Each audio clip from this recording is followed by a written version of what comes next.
Bien, es un honor y es un gusto tener en el estudio central de RBC Canal 11 a el hijo del gran poeta Arturo Marco Antonio Corcuera. Paul Corcuera está esta noche aquí con nosotros y vamos a hablar con él sobre este concurso tan importante que ha existido en el Perú del poeta joven. Muchísimas gracias por estar aquí. Muchas gracias, Luis Alfonso, por la invitación. Encantado de estar contigo.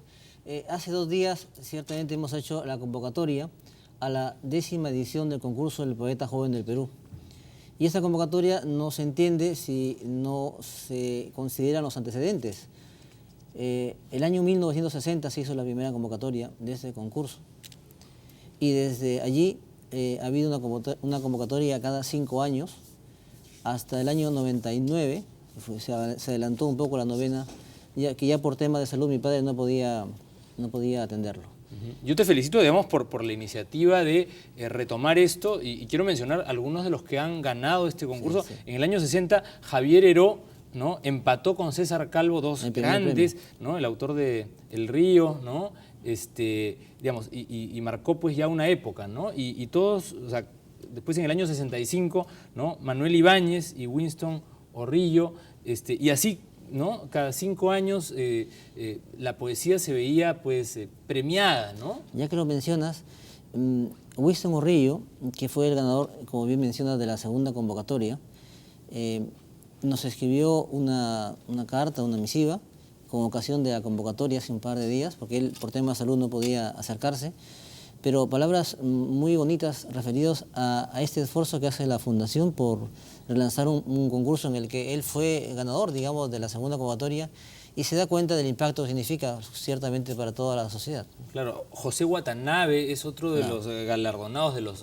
ganadores de este concurso, y bueno, Jorge Eslava, en fin, ustedes y todos ven en el mundo de los intelectuales, de los poetas, con mucha emoción y con mucho entusiasmo el que el concurso regrese, ¿no?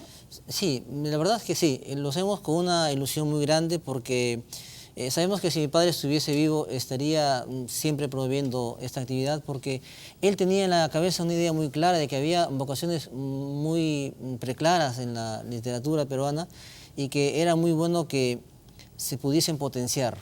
Y si se organizó el concurso con la idea de dar un espaldarazo, digamos, a todas estas vocaciones nuevas. Y en ese sentido, el gran éxito del concurso creo yo que ha sido la calidad de los ganadores. Ahora, lo interesante es, ustedes ahora a través de la Fundación, ¿no es así? Sí. Marco Antonio Corcuera, es que están organizando esto. Y desde sus inicios ustedes no es que hayan contado con gran apoyo, digamos, ni del mundo corporativo, ni del Estado. Ha sido un grupo más bien de poetas con ánimo de promover la cultura, ¿no? Sí, pero esto ha pasado siempre. En realidad, cuando mi papá, con un grupo de escritores que conformaron el grupo Cuadernos Trimestrales de Poesía, lanzaron el concurso, lo hicieron con muy pocos medios. Y, digamos, tanto la publicación de la revista Cuadernos Trimestrales de Poesía, que está muy vinculada al concurso El Poeta Joven del Perú, porque es de ese grupo que nace, lo hicieron con bastante carencia de recursos y fue un esfuerzo casi familiar, digamos. Entonces nosotros ya estamos acostumbrados a que esto de sacar la poesía adelante tiene que costarnos mucho. Ahora, y no nos asombra. La periodicidad, o sea, cuando estuvo vigente el concurso, los poetas jóvenes esperaban poder concursar y ganar, ¿no? ¿Ustedes van a replicar esto cada 5 años? ¿Cuál es la idea? No lo hemos definido del todo todavía. La idea preliminar es justamente 5 años, pero los tiempos han cambiado.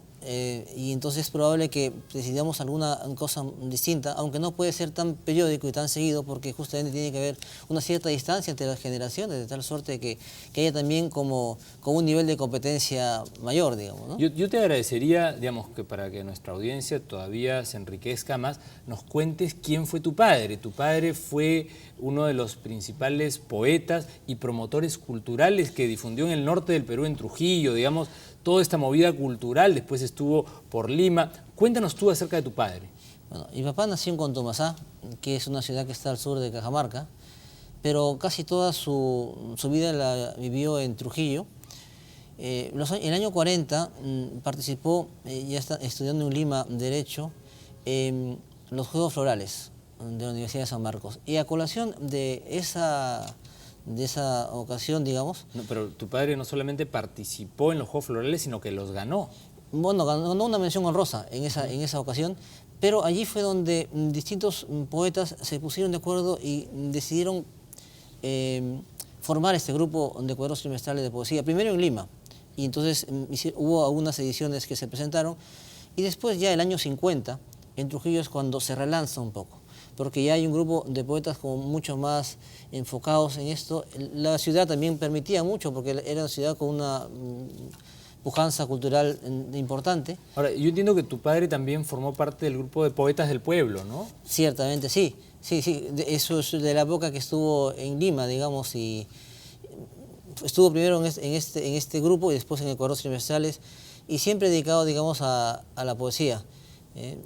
Incluso hay una foto bonita de la familia en la que la mención honrosa de los años 40 está entregado por José Gálvez, por ejemplo, que es una cosa que es histórica, ¿no? Claro, hermano además de Antonio Corcuera, ¿no? Arturo. De Arturo, perdóname. Sí, claro, Arturo es el hermano menor de mi padre, Sí. claro. Y cuando se creó, digamos, el concurso El Poeta Joven del Perú, que fue el año 60, la idea era que, como la revista Cuadernos Trimestrales de Poesía estaba vinculada, muchas de las obras se pudieron publicar y se pudieron presentar a través de esta revista, que llegó a ser en su momento la revista de más larga duración en lengua hispana en el mundo, porque efectivamente tuvo muchos años de vigencia. Lo interesante, digamos, haciendo un poco de memoria o retrospectiva, lo interesante es que el concurso permitía publicarle al poeta ganador, ¿no? Así es. Ahora es más fácil publicar, pero en esa época, digamos, era más complicado. En esa época era más complicado, y además mi padre mantenía mucha relación epistolar con muchos poetas de diversas partes del mundo. Se llegó incluso a publicar poesía china, o búlgara, en alguna ocasión. Y de tal suerte que, por ejemplo, cuando mi padre falleció, la cantidad de comunicaciones y de muestras de afecto de poetas de todo el mundo nos da la pauta, digamos, de todo lo que hizo, digamos. Ahora, pero no solo eso, o sea, la poesía fue parte importante de su vida, pero Marco Antonio también fue un promotor que formó parte del Instituto Nacional de Cultura, fue director allí, fue una persona muy involucrada en la promoción real de la cultura. Él estaba convencido de que el desarrollo cultural de un país es vital, y él fue director por 3 periodos de lo que inicialmente fue la Casa de la Cultura, porque él fue el que empezó la Casa de la Cultura, y después ya se llamó Instituto Regional de Cultura, después Instituto Departamental, tuvo varios nombres. Y cuando él fue director del instituto, él tenía como ese deseo de que la cultura llegase al pueblo. Entonces yo recuerdo cuando era pequeño, por ejemplo, el apoyo que hacía a la Sinfónica o al ballet, y por ejemplo promovía que la Sinfónica hiciera presentaciones públicas en las plazas, para que la gente que pasara, la gente común y corriente, digamos, escuchase música clásica, escuchase otro tipo de manifestaciones artísticas que podían ser muy buenas para su desarrollo. Claro. Ahora, una faceta que es poco conocida porque es una faceta familiar, íntima. Tu padre además fue un buen padre. Tú tienes un hermano sacerdote, sí, ¿no? Tienes un hermano además notario. ¿Ah? Y tú, digamos, ¿cuál es el recuerdo de tu padre? Y un hermano adicional que es ingeniero, pero trabaja con el notario. Sí, no, ¿cuál es tu recuerdo, digamos, en su faceta paternal? Por un poeta, un promotor cultural, ¿en casa cómo era? Era muy familiar. Trabajaba muchísimo. Lo iban a ver siempre a la casa muchas personas que buscaban su ayuda, porque él era abogado. Él dijo que tuvo que ser abogado porque tenía que vivir, aunque si él hubiese podido viviría de la poesía. Claro. Y ahora, eso dicen que es genético, hereditario. De los hijos ninguno ha salido poeta como el papá. No, no somos poetas. Yo soy profesor universitario, trabajo en la Universidad de Piura desde hace 31 años, pero diré lo que he dicho hace 2 días cuando hice la convocatoria. Cuando a mí me preguntan si soy poeta, digo que no, pero creo que sí tengo alma de poeta porque viví cerca de uno por muchos años. Claro, claro que sí. Y mi padre, por ejemplo, la imagen que yo tengo de pequeño es levantarme a la madrugada y verlo sentado en su escritorio, con su cajón abierto, escribiendo cosas, redactando.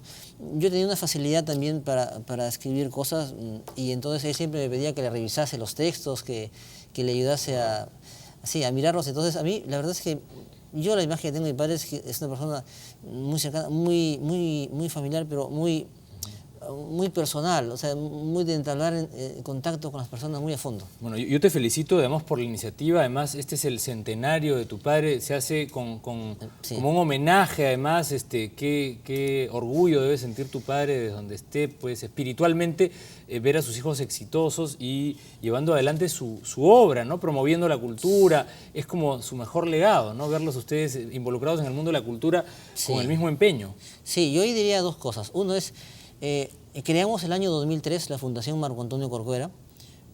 Cuando mi papá todavía estaba vivo, pero estaba limitado, digamos, por tema de salud, pero con una idea muy clara de difundir la obra de él. Y de hecho, hemos publicado varios libros desde que ha fallecido. Algunos se han editado en Ecuador, gracias a la gran colaboración del entonces cónsul del Perú en Guayaquil, Jorge Raffo, a quien le agradecemos muchísimo porque se presentaron 3 libros allí. Pero este año tenemos la idea de presentar 3 libros más, por ejemplo, de poesía de mi padre de los años 40, que probablemente lo vemos con el apoyo de alguna institución universitaria. Y esta capacidad de promover obra de suya nos gustaba mucho. Tengo un hermano que es el menor, que es Julio, que ha recogido todo lo que tenía mi padre en su biblioteca y ya te imaginarás tú lo que es el cajón de un poeta. Claro que uno encuentra de todo. Claro que sí. Incluso, para que sepan los televidentes, revisando las cosas encontró un pequeño legajo con una cinta alrededor, que era de un poeta que le escribió mi padre diciendo: doctor Marco Antonio, le alcanzo unos poemas por si en algún momento usted cree que eso puede salir a luz. Y lo hemos publicado, que son las poesías de Óscar Imaña, que era un poeta muy bueno de la generación de César Vallejo. Pero claro, comparado con César Vallejo siempre eran todos, estaban en otra línea. Pero para que se den cuenta cómo era de cercano con César Vallejo, en una ocasión cuentan que estaban recitando unas poesías, Óscar Imaña unas poesías suyas, y en un momento se olvida. Y César Vallejo se levanta y sigue recitando. Las continúas, las sabías. Las poesías de Óscar. Qué bonito, qué bonito. Felicitaciones nuevamente. Yo quiero agradecer, en primer lugar, bueno, a ti por esta iniciativa y también a el miembro de este canal de televisión, a Harold Alba, promotor de la cultura, de la literatura y de la poesía. Así es que gracias a él es que estás tú aquí con nosotros. Sí, yo le agradezco muchísimo a Harold, efectivamente, porque él estuvo también en la convocatoria. Entonces, simplemente decir que esta convocatoria que hemos abierto hace 2 días está orientado a todos los peruanos residentes en el país o fuera que tengan menos de 30 años al 29 de diciembre de 2016.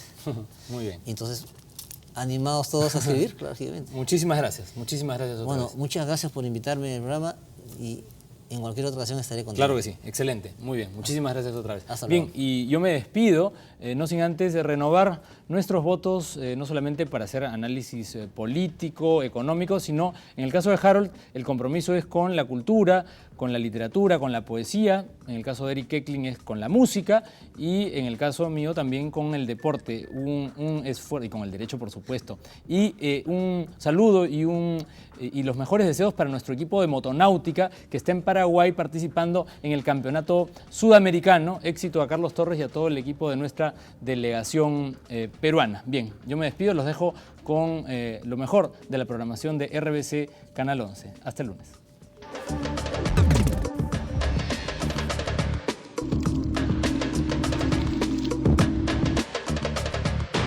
Boca a boca.